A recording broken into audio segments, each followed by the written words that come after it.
Thunder Blows Online TV. Thunder Blows.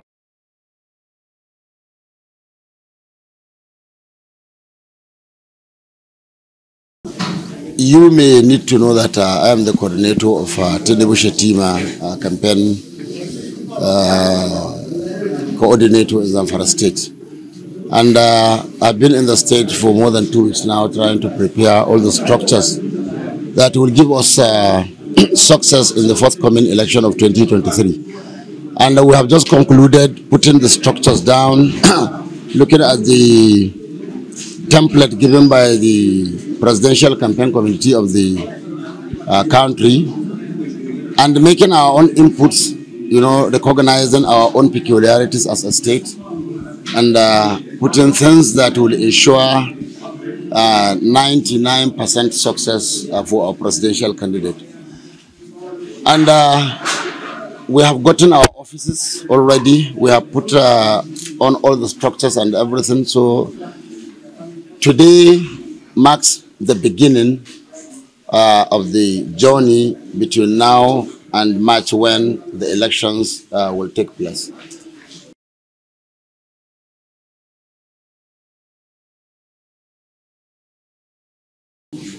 We recognize the importance of traditional rulers as the fathers and the owners of the land.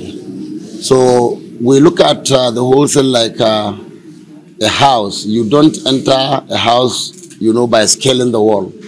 You go through the gate if you are a good person. So this is what we call getting into the house through the official gate. The official gate of any society is you go through the owners of the land, and they are the traditional rulers. They are the inheritors of the land, its administration, its people, and everything. So in them, you find institutional wisdom, institutional memories, and everything. So we said, let us engage them on an interactive session and hear from them what we need to do to get to our destination. Like I said, our destination is getting 99.9% success for our presidential candidate. So how do we achieve that? And we now come up with an itinerary of things we need to put in place. And the first and most important one is this engagement with traditional rulers. So today we engage the emirs, and for over 3 hours we discussed with them in the absence of the press. It was a free atmosphere, and they have told us all we know and all we don't know, all we do and what we need to do to get to our desired destination.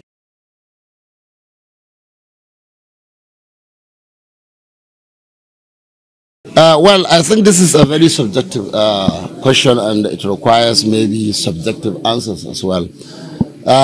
Saying whether APC has done all it needs to do, they have tried. The journey to success is not a destination. It is not something that you can say we have arrived.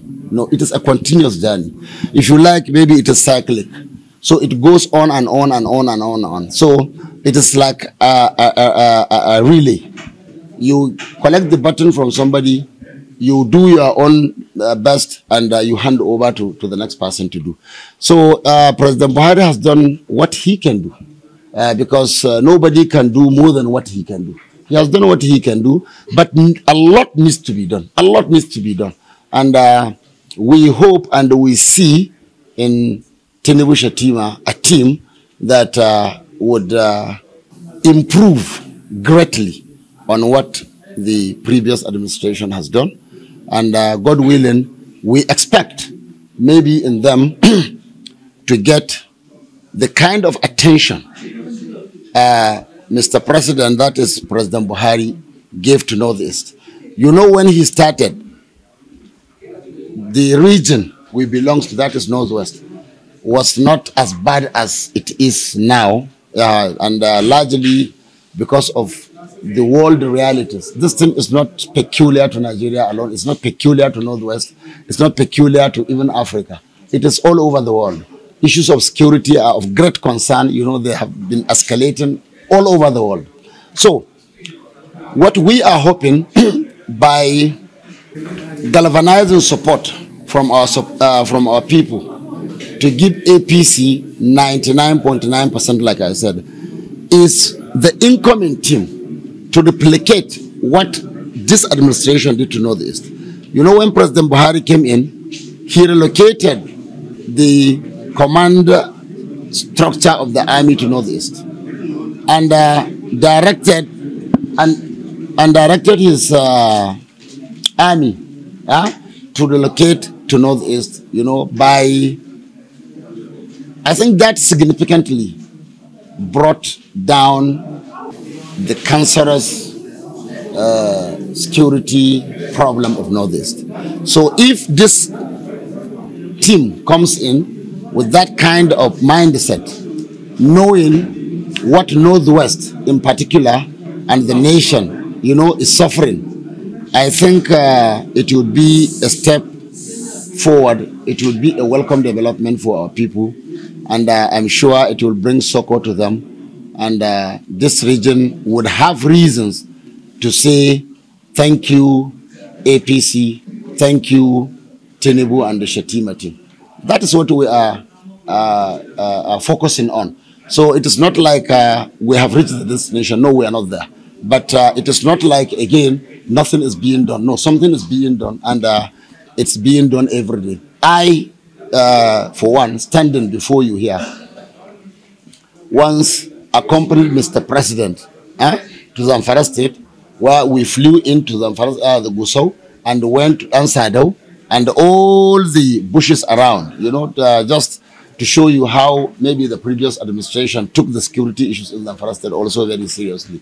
But like I said, it's not something that you can say, yes, it is Uhuru. No. They have started something, and we want to build on it. And I can assure you, with me, you know, in the saddle now as the coordinator, you know, I'll bring these issues to the front burner, and I will make sure that these issues are looked into. And we are also lucky that our governor is the campaign coordinator of the same team again in the Northwest Zone. So together, I believe, we are going to bring the issues of security, you know, to the front burner before this incoming administration, God willing.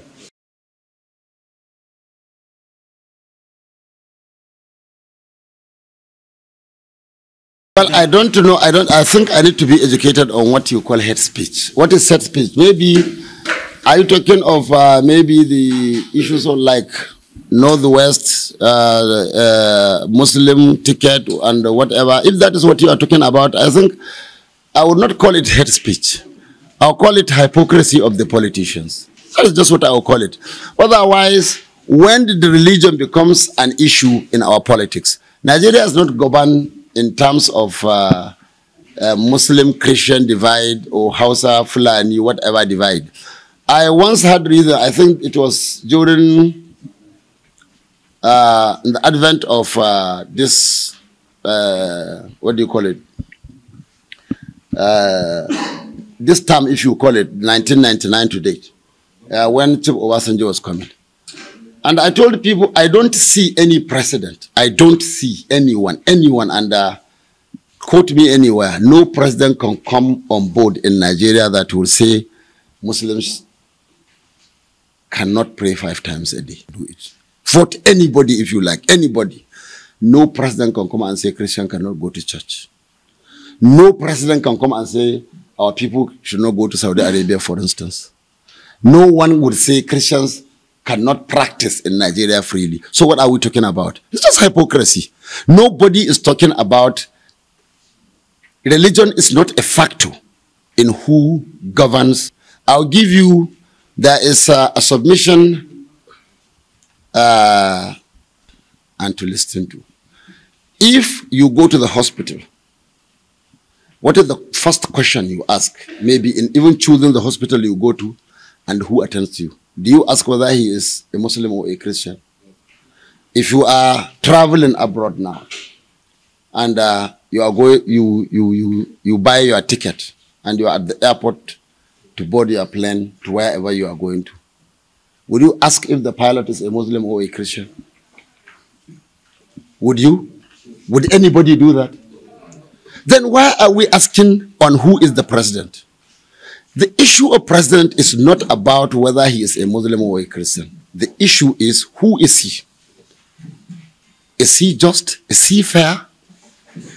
Just like if you are going to the hospital, you will ask, who is the doctor? Is he a consultant? In what field? Does he know what he is doing? Those are the questions you would ask. Who is the pilot? Can he take me to my destination? How many hours of flight has he? Not what his name is, whether he is from Taraba or Enugu or Bayelsa or from Sokoto or Zamfara. It's not the issue. The issue is, can he take me there safely? So what we are asking is, who is going to govern Nigeria? Can he take Nigeria to its destination? Can he deliver the much needed democratic dividends? Those are the questions we should be asking. People should open their eyes. They should shine their eyes. Enough of these hypocrisies. Obasanjo ruled Nigeria. He has finished. Umar Musa did. Has finished. Goodluck did.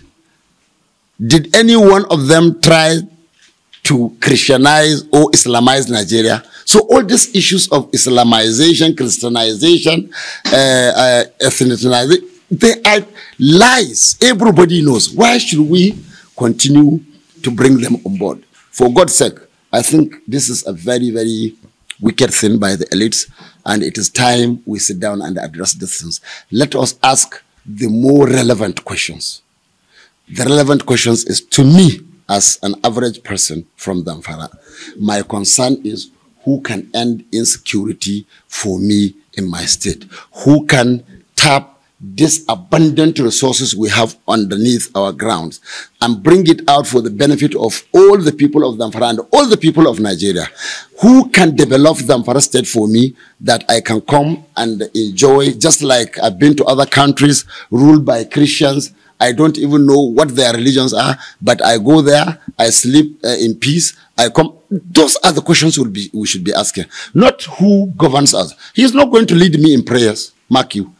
If I am asking if there is a mosque here today, and you ask me to come and pray, I would ask who the imam is, whether he is a pious man or not. That is prayer. If I'm going to Saudi Arabia, then I will ask for books that I will read that would improve my faith when I go there, and will guide my religious functions I'm going to do there. But when it comes to presidency, who can deliver these things for me? Then religion, you allow me to go and do my thing. I will go to Saudi Arabia if I want to go. Nobody can stop me, and I can assure you, nobody in Nigeria can stop that. Be it from wherever he comes and from whichever tribe. Nobody can close the churches. When I was growing up in this town, I know where the churches are in Gusau. And I can tell you, Gusau is 99.9 indigenous, Muslims, if not 100%. But we have Christians that come from other states and other maybe even countries. They are freely practicing their religion in Gusau. And nobody has ever hindered them from doing so. So why should we, for God's sake, at least should allow this country to prosper? That is just the truth. All these things people are talking are just mere hypocrisies. And I'm not one. I've always had reasons, even on the floor of the Senate. I was not born a hypocrite. I have never practiced hypocrisy. I would never do it. And I will look at issues the way they come and for what they are, and address them equally and do the needful. Please, we should put these things aside. All these issues of hate speech and whatever. I've not even seen one because I don't even listen to them. You can't tell me to vote. I have voted for Obasanjo. He was a Christian. So what is the big deal if I vote for Bola Tinubu today as a Muslim? I voted for Yar'Adua. Not Yar'Adua, Jonathan. He was a Christian. And today it is the turn of another person. So why do you want to say that another party must give this? Look, party politics is not restricted. It's not restrictive in any way. If you feel comfortable in APC, move out. Who is holding you? Why should you say that a particular party must field a particular person? Nobody says that. If you are not comfortable with APC, go away. It's not a big deal. You cannot dictate. Look, the party has taken this decision, and that is why we have about 18 of them. So if you are not comfortable with party A, go to B. If you are not comfortable with B, go to C. There is D, there is E, F, and so on and so forth. So the issue of religion is not a determinant, in choosing who your leader is going to be. To me, anybody that can give me peace and security in my state is welcome to Zamfara State. Whatever thing he professes is entirely his own business. If it is time for prayer, he goes to where his own God is, I go to where my own is. And he cannot stop me, and I cannot stop him from going to where his own is. So all this nonsense people talking about, I listened to one young man talking about Nigeria's membership in OIC and everything. And I asked my friend seated near to, now, the current banking system we are operating, where is it from? Thunder Blows Online TV. Thunder Blows.